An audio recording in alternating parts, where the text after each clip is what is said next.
Alireza Firouzja is never afraid to think outside the box, and this game played against Jan-Krzysztof Duda is a great example of that. So Firouzja had white here, it was played in Tata Steel 2021, and we had a London system on the board which he was playing in this tournament. And if you love a daily chess video, do hit that subscribe button to never miss a future one. So we had d5 from black here, bishop to f4, and now Duda goes with this pawn e6 setup. So you do block in the light squared bishop here, but that bishop is going to come out this way in future. So a well-known and respected system. Pawn to e3, bishop to d6, knight b to d2 now. You're not worried about the capture here as white because after takes you've got a nice clamp on e5, and this square is key in the London system, so you're very happy to lend it support. So we didn't have takes, castles was played instead. Now we had knight to e5 immediately, pawn to c5 from black, pawn c3, queen c7 here, again adding protection to this square, delaying the development of these pieces, and we'll see why, because after bishop to d3, pawn to b6, now Duda is preparing to develop the bishop this way and actually come to a6 supported by the knight. And now Firouzja plays a typically aggressive move, pawn to h4. He did a similar thing against David Anton Guerrero, and I covered that game, which I'll link on screen now. So after this move, we had bishop to a6. You're happy to exchange those ones off as black because that's your bad bishop stuck behind the pawns. Pawn to h5 now was played, and best here would have been pawn to h6, just stopping that pawn in its tracks, covering the g5 square.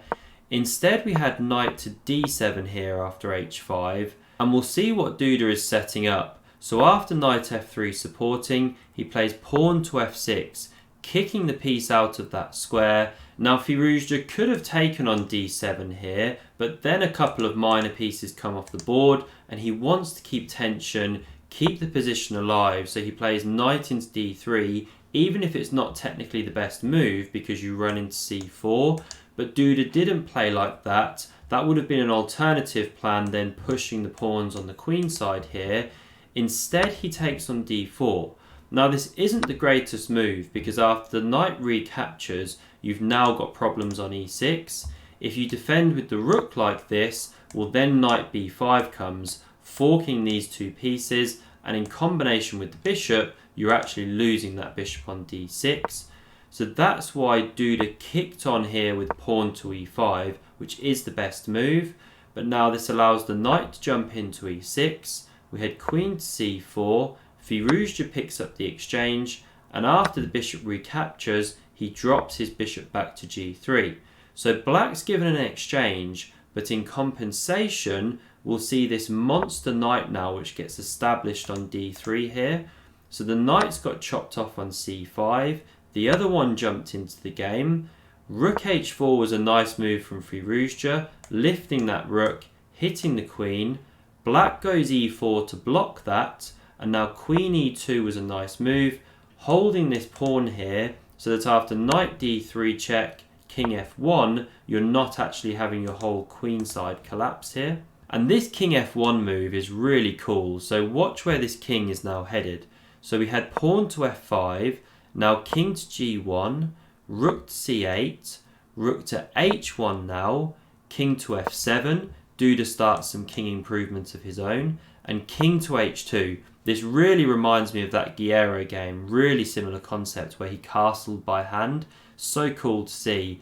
Bishop to e7 now, pawn to a3, so that pawn's now no longer on prise for the queen and you can now free up the rook.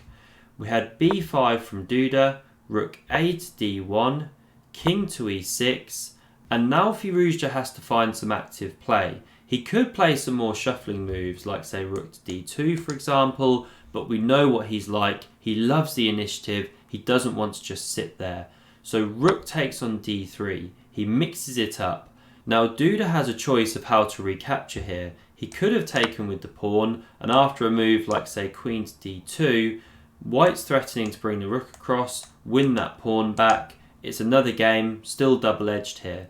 But instead Duda plays captures with the queen. And after this exchange here, pawn recaptures, rook d1, Duda has a really interesting idea in mind. So look at this for a move. Bishop takes on a3. Fantastic concept. So after the pawn recaptures, he takes on c3 here, and he's picking up 3 pawns for the piece now, which is a level exchange on paper. It now depends which side can get their pieces playing in the best way. So we had king to g1 from Firouzja, rook takes on a3, king to f1, pawn to b4, king to e1, and now Duda's at a crossroads. He could play rook to a2 to cut the king here. He would give the d3 pawn like this, but then in compensation he gets pawn to a5. These are connected, coming down the board fast, and you can't go rook d2 or pawn to b3 is actually winning for black. So there's some very dangerous, tricky variations here. But instead of going in for this, Duda actually played pawn to b3 immediately. Now you can't take here as white, or pawn to b2 is winning, once again. So instead Firouzja recognised this and played king to d2 here. We had pawn to b2, and now rook to b1 comes in front of that pawn. And it's a really nice setup for black after rook to b3, because this pawn's covering c2, this one's covering c1, the rook's covering c3 and holding the pawn, as we can see. So this king is completely shut out, and it's really hard for white to actually make progress now. So bishop to c7 came, preventing a5. We had pawn to d4 from Duda. Firouzja captured there, and the whole idea is that now the king marches in and is about to retake. And now pawn to f4 is a really nice response from Firouzja. You have to be careful at times about committing your pawns to the same colour square as your bishop in endgame at times, because it can inhibit the movement. But in this position it's good, because you're setting up a support point on e5 here, as we can see. So pawn to g6 was played. Firouzja could have captured here, but he pushed on with h6. And now Duda could actually play king to e4 here, or even king to c4, and just sit on the position. White can't actually make progress. If you check like this, you just come back, then you have to come back to b1, and you can shuffle the bishop around, but you're not going anywhere. You're not actually picking up pawns because they're all on light squares. This one can come to a6.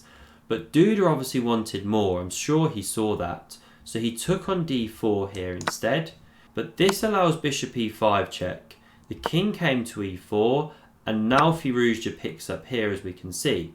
And now black is threatening to win this pawn here, but you don't take immediately, or you're running into bishop e5 with discovered check.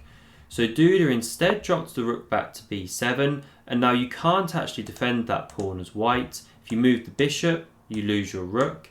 If you try g3, well, king f3 comes, and then that one's dropping. So there's some problems to solve here, and Firouzja does it with a check. This does allow black to take the pawn here, but now he frees his bishop up with bishop e5 check. King g4 came, and the king mopped up this one on d3. But still a dynamic position here. If you can ever get all the pawns off the board here as black, then you're doing well, and it should be a draw with rook against rook and bishop.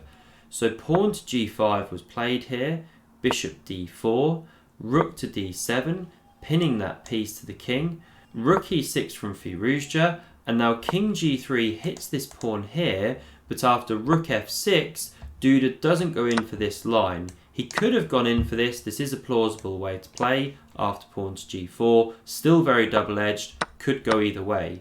But instead he plays king g4, holding those connected pawns. We had rook a6 from Firouzja, hitting here, pawn to f4 was played, but now he doesn't actually take that pawn, because if you do this, after the rooks come off, king h5 is just making a draw on the spot, because these ones will soon get exchanged for each other. That's a dead draw. So Firouzja doesn't take on a7, he plays king e4 instead. We had rook e7 check, bishop e5, and now rook b7 from Duda, preparing to give checks from the side of the board here against the white king. Bishop f6 was played now from Firouzja. We had rook b4 check, bishop d4, and king h5. So he's going after this pawn here on h6, as we note. Now you don't want to take here, or the king captures here, should be a draw. But coming back here, we had rook d6 instead. So Firouzja holds this bishop and frees up his king to move. Rook to a4 was played, and now king to f5. And look at this black king on h5 now. It's actually boxed in, if we notice here. It's really struggling for moves. So it's really tough for black now. If you check from a5, you can simply block with the bishop. So Duda instead tried rook to a2, counterplay against this pawn. But now bishop f6 comes, and the idea is you're opening up the rook to come to the back rank and deliver a deadly check along here. And now there's nothing black can actually do here. So if you take the pawn on g2, rook d1 comes, you're threatening mate, so you have to play rook h2 to block, but now rook g1 comes. And the big threat here, say you take on h6 with the king like this, well, there's rook takes on g5, and you've set up a beautiful checkmating idea with bishop g7 here. But we didn't have this in the game. Instead, Duda took on h6 immediately in this position, but after rook d1, he resigned the game. There's no way to stop the threat of rook h1 mate. If you check here, then the bishop blocks, and the king is still boxed in. If you give up a rook, this is no good. The endgame's completely lost. If you enjoyed this video, then do click here to subscribe to the channel, and to see more amazing Firouzja games from Tata Steel, click here. Thanks very much for watching, and see you soon.